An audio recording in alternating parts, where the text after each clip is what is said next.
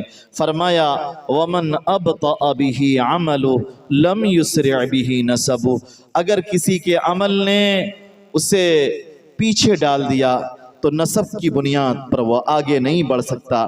انسان کا عمل ہی اسے بام عروج تک پہنچاتا ہے، ثریا تک پہنچاتا ہے۔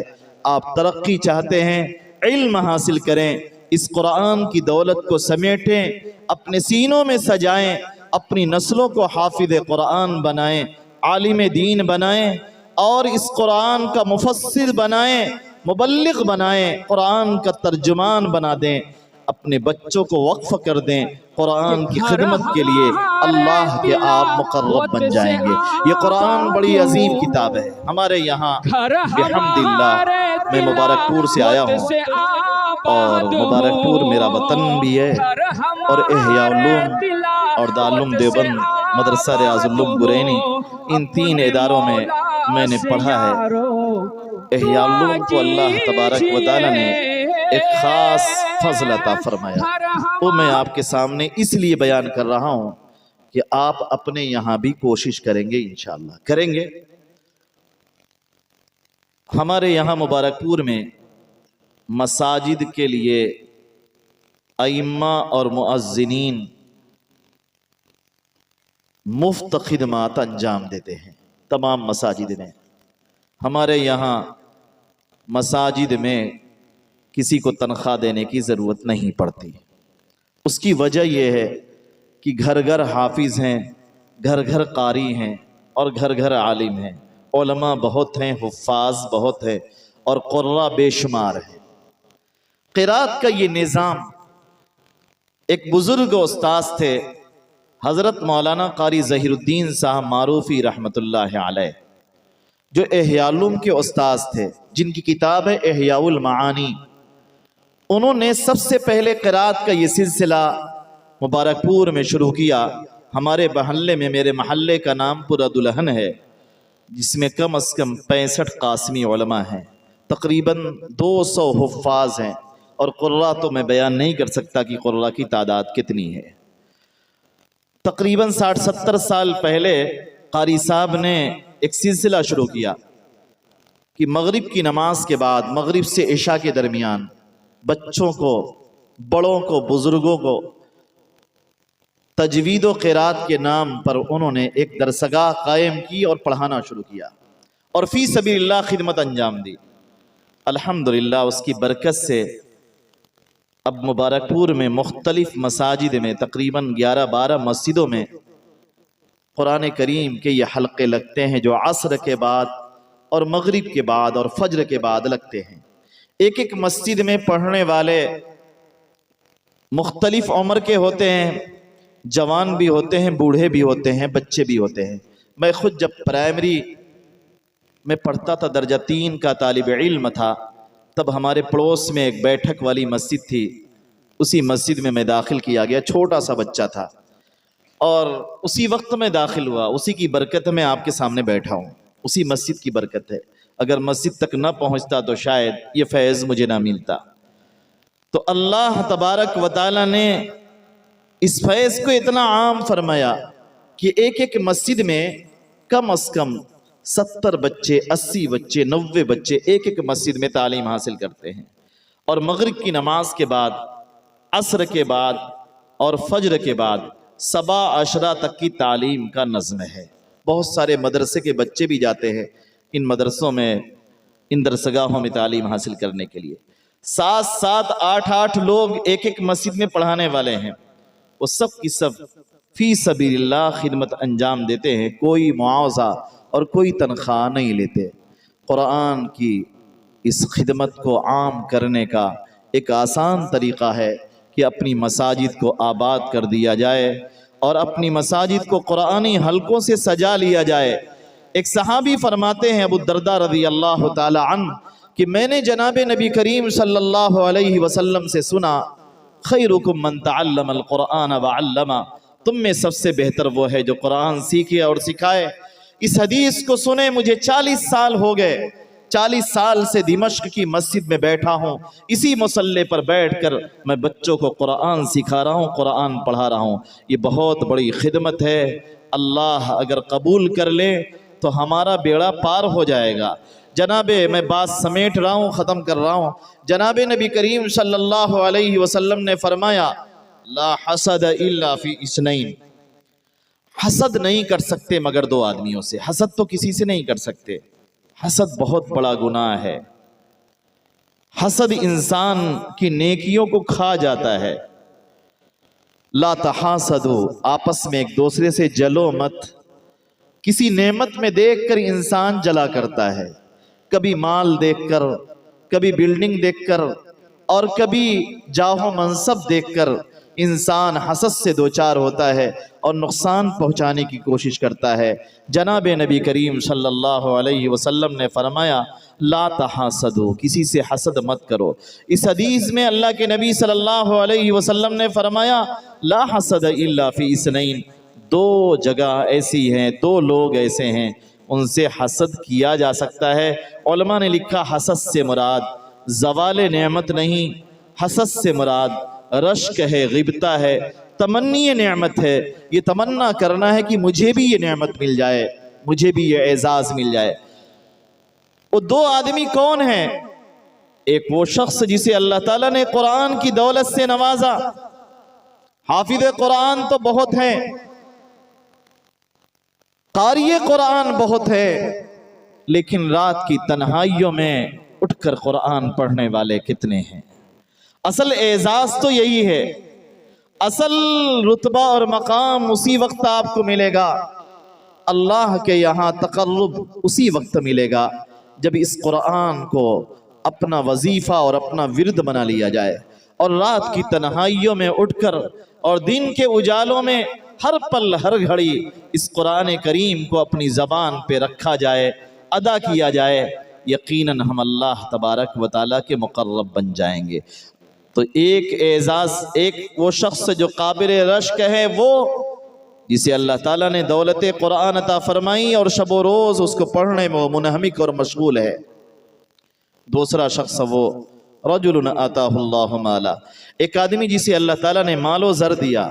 مالدار تو بہت سارے ہوتے ہیں اور ان کے مال فنا بھی ہو جاتے ہیں، ختم ہو جاتے ہیں، لیکن کچھ مالدار قابل رشک ہوتے ہیں کہ اپنے مال اور سرمایے کو ان مدارس کے اندر، مساجد کے اندر، مکاتب پر، علماء پر، خیر کے کاموں پر لگاتے ہیں، خرچ کرتے ہیں۔ ایسے لوگ اللہ تبارک و تعالیٰ کے بڑے مقرب ہیں۔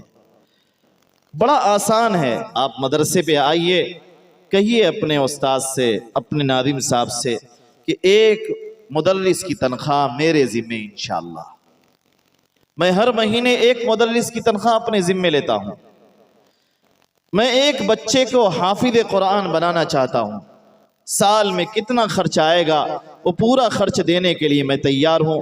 یہ بہترین طریقہ ہوتا ہے قرآن کریم کی خدمت کا اور اللہ تبارک و تعالیٰ کا مقرب بننے کا۔ اللہ تعالیٰ نے آپ کو مال و زر سے نوازا ہے، اس مال و زر کو خیر کے کاموں میں لگائیے، خرچ کیجئے۔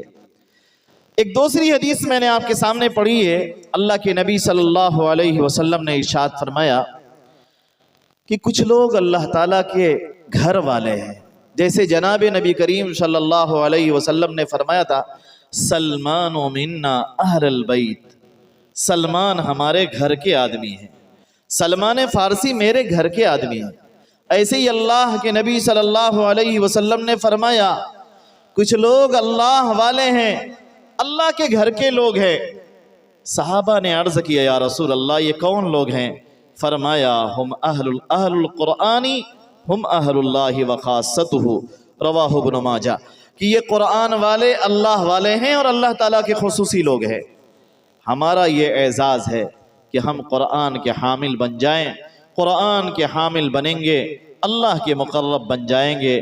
بہت بڑی دولت ہے دولت قرآن، عظمت قرآن کا اللہ ہمیں حامل بنا دے، قرآن کی قدر کی توفیق عطا فرمائے۔ جو باتیں میں نے کہی ہیں اللہ تبارک و تعالی مجھے بھی ان باتوں پر عمل کی توفیق عطا فرمائے اور آپ حضرات کو بھی عمل کی توفیق عطا فرمائے۔ ہم بڑے شکر گزار ہیں کہ آپ علماء کو بڑی محبت سے سن رہے ہیں۔